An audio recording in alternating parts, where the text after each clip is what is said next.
Welcome to Digital Media, Class 7 in the Fundamental Digital Literacy Skills program, presented in partnership by your local library and Chinook Arch Regional Library System. I would like to acknowledge that the land we live, work, and gather on is the home of the Blackfoot people who have gathered here for centuries. I give my respect to their history, culture, beliefs, and relationship to the land. This is also home to the Alberta Métis Nation Region 3. So here is what we will be talking about for the next little while. Please follow along in your guidebooks if you want.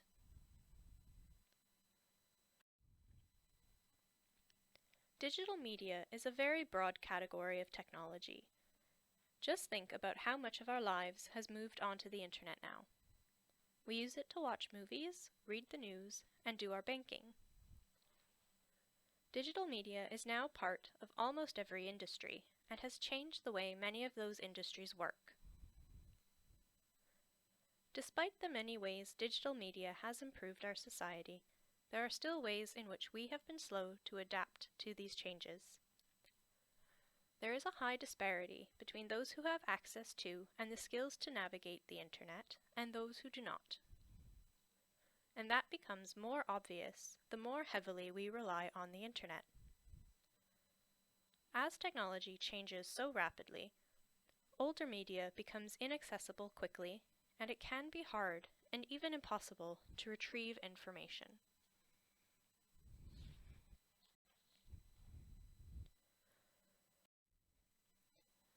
Social media is likely what people first think about when they hear the phrase digital media.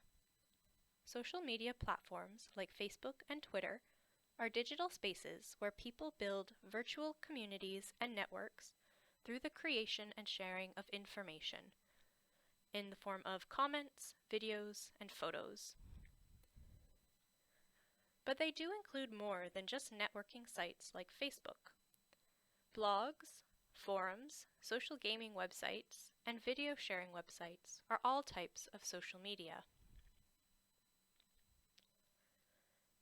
While each platform is different, and they all have different user purposes, there are some shared features that can be identified. All social media is interactive, has user-generated content, allows for the creation of a profile or identity, and allows for the creation of virtual social networks.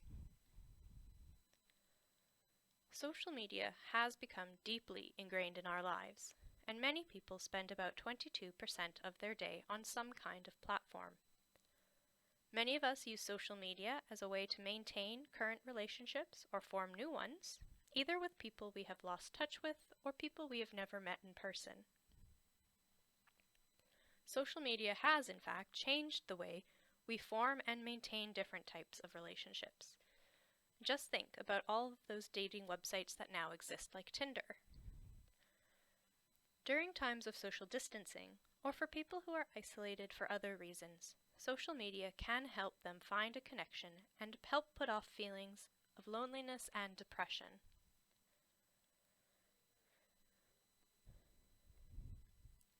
Public figures and organizations and businesses now also maintain sometimes multiple social media accounts as another way of connecting with the public.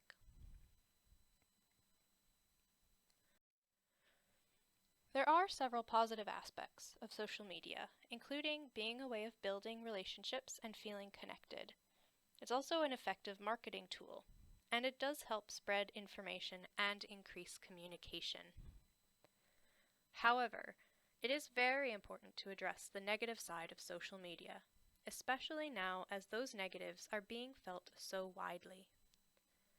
It increases the digital inequity already present in our society, because those who have access to social media and the skills to navigate it often have better access to things like job opportunities, potential new friends, and social activities that can improve the quality of their lives.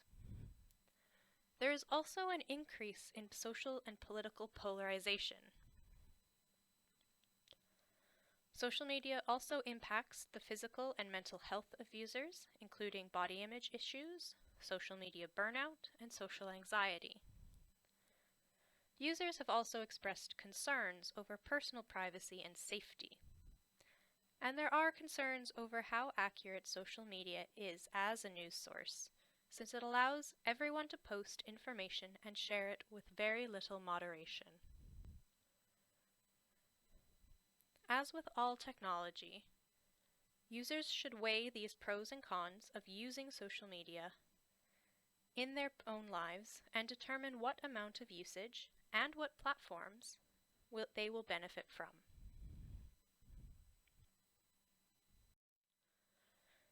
So here's just a list of what you need to access and use social media.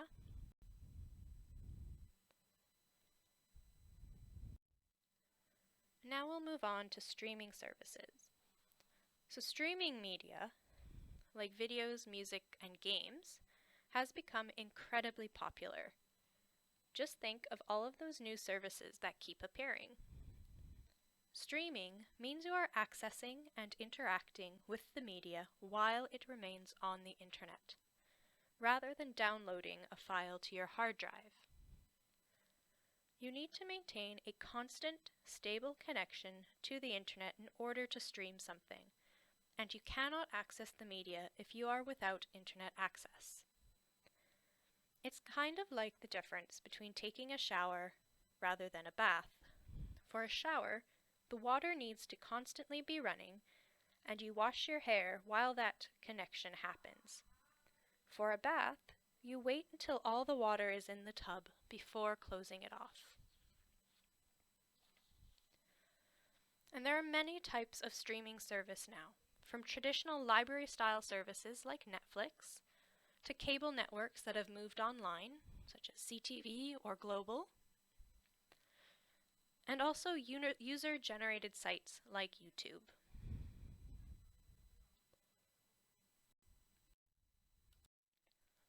There are lots of benefits to streaming media, from the selection, both in different services, to the range of available media, to the convenience of it all.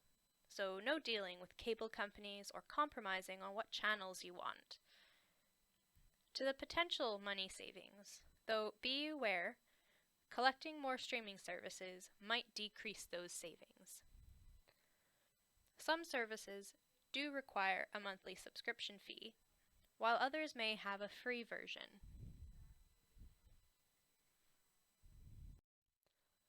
Here's just a list of some available services. It's also worth checking out Hoopla through the library website. Hoopla offers free access to streaming videos, audiobooks, and more with your library card.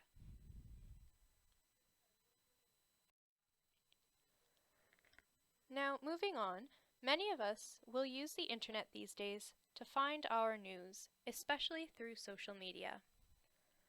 This can be through either digital copies of traditionally physical newspapers, or the websites for traditional news networks, but can also refer to born digital news sites like BuzzFeed, or even independent news bloggers and journalists. Thanks to the internet, we now have access to far more information than ever before. Social media sites often act as news aggregators, meaning they collect articles and posts and present them to us as something of interest, based on other articles and posts that we've read. We no longer necessarily need to actively search out our news. We also have an expectation of a 24-hour news cycle, meaning we should always be able to find news or updates. Journalists will use social media to spread these breaking news updates, and now news can be reported on in essentially real time. However, there are downsides to this.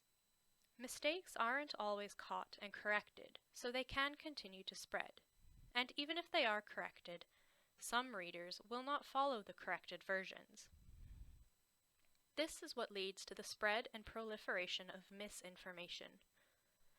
If you are using the internet to find your news, it is important to be both internet literate, meaning you know what kind of website you are on while you are reading the news, and to use critical thinking skills to evaluate the credibility of your sources.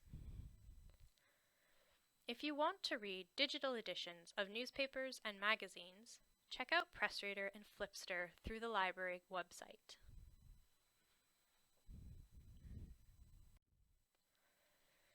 Some benefits to using the internet to find your news include how convenient it is, and how many sources, how much information we now have access to.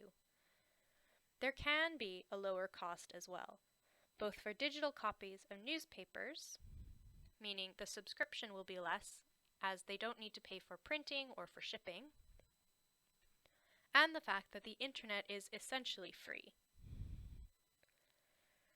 The internet also allows for more discussions of topics, which can spur social change and activism and highlight important events happening around the world. Downsides include an increased distrust in the media, as there are now so many contributors, and indeed anyone can post things on the internet. We also run the risk of information overload, as we can be bombarded by information. This also leads to consuming our news and information passively, without critical thought. And using news aggregators like Facebook also tends to keep us in an information bubble.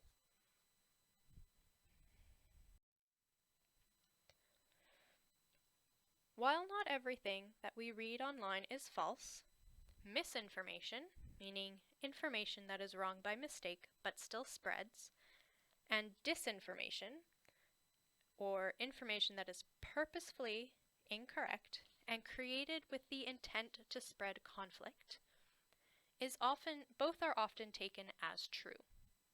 We also have biases that may affect our susceptibility to misinformation, so it is important to keep that in mind as we engage with information. The media also has biases. A result of the 24-hour news cycle is an increased commodification of the news, turning it into a form of entertainment that many outlets feel, whether rightly or wrongly, they must cater to an audience base. As you consume information online, keep in mind some of these things. Where did the information come from? Do they have a certain audience that they write for? Does the author cite their sources, and can you follow those sources back to check on them?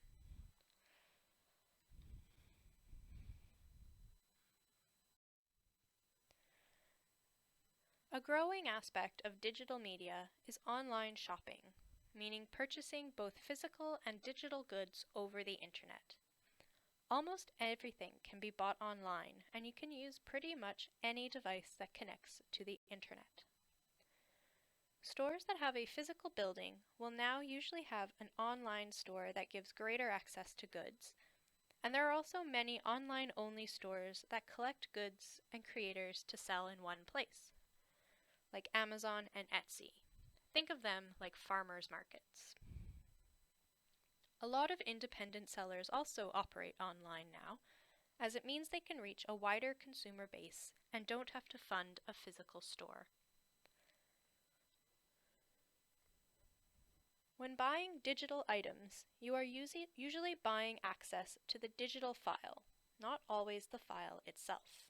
This is why you can't share a digital copy of a movie the same way you can a DVD. And if you are worried about maintaining access to files you've paid for, make sure to read the terms and conditions before you buy to see what company policies are. A lot of people are worried about security when it comes to online shopping, especially for their credit cards. Most online stores use secure websites with a lot of encryption the same way banks do in order to protect private data. So look for a padlock symbol or HTTPS in the address bar. You can also choose not to save your information for future purchases.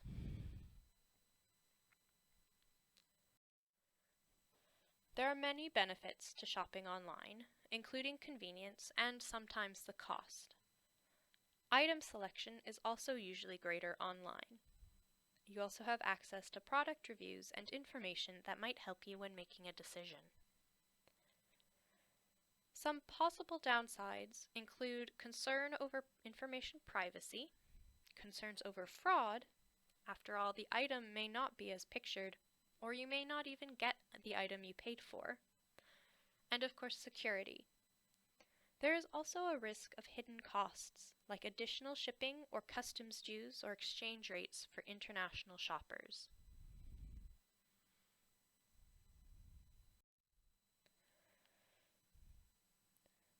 There are also many other forms of online digital media services, including communication. This is using online video telephone services like Skype, Zoom, or FaceTime to make a video call. They are generally free, or at least have a free version, and they use the internet to connect users. It has become a very popular method for both businesses and personal communication. Many people use their smartphones for this, as they often come with their own program and can use both Wi-Fi and mobile data.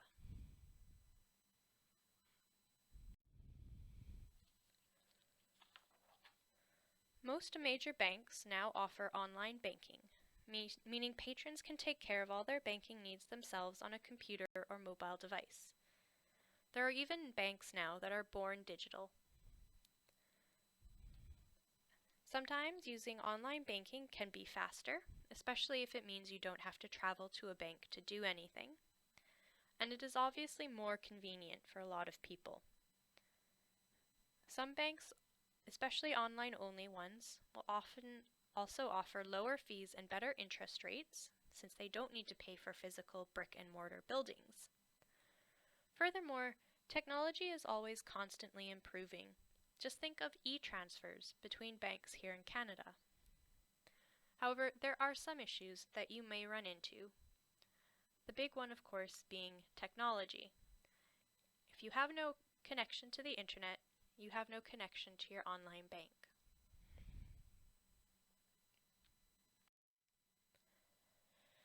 If you go looking for a job these days, you are almost guaranteed to need the internet for all aspects, both searching and applying.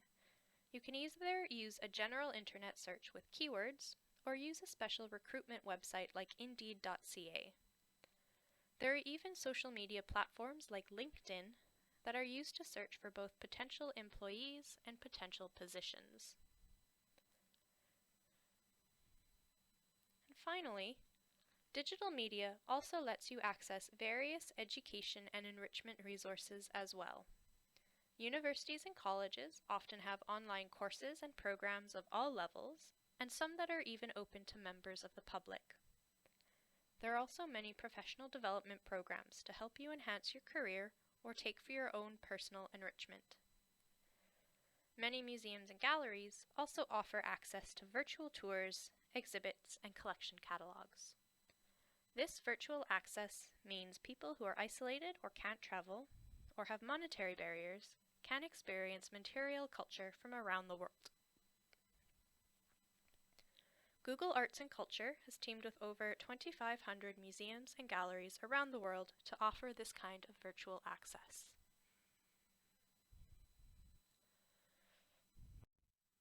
And that does bring us to the end of this program.